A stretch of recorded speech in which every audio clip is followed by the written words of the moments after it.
Good morning, I'm Wendy Petrie, and this is your morning news fix for Tuesday, the 17th of December.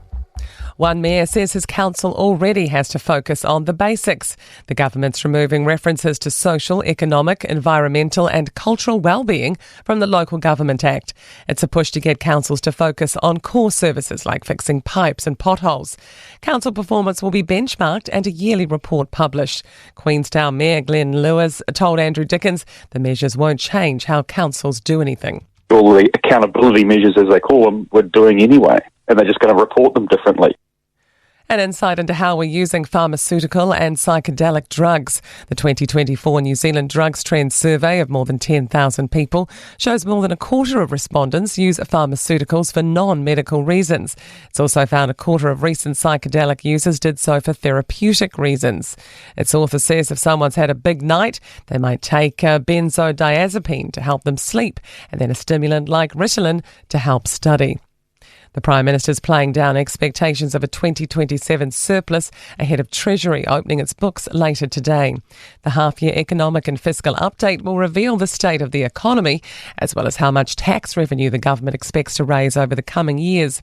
Chris Luxon says economically it's been a tough few months. That's likely to be reflected once the books are opened. There are incredibly challenging economic conditions, as you are well aware of. We are spending money carefully, and that is important, and that work will continue next year at pace and for the rest of the time that we are frankly in government.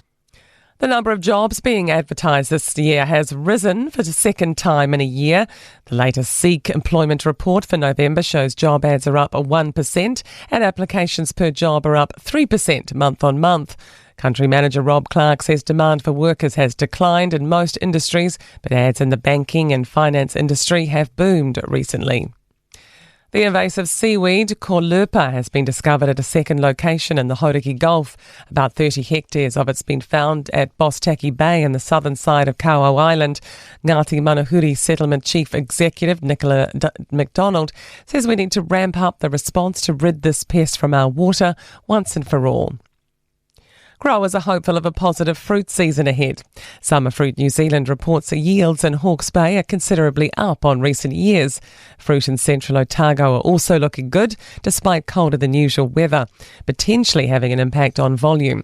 Chief Executive Dean Smith says cherry growers down in Otago are gearing up for a busy season. We've got Chinese New Year on the 29th of January, so I know that a lot of our exporters are excited about getting those amazing New Zealand cherries into those markets. To sport, and England face a daunting target of 658 in the third cricket test against the Black Caps in Hamilton. The visitors are 18 for 2 heading into the fourth day. The hosts were dismissed for 453 in their second innings. Black Caps T20 specialist Tim Seifert has made a half-century in a losing Big Bash debut for the Melbourne Renegades against the Sydney Sixers. And Olympic and World Triathlon champion Alex Yee has announced he'll race in the 2025 London Marathon. And that's your latest news fix. We'll be back at midday.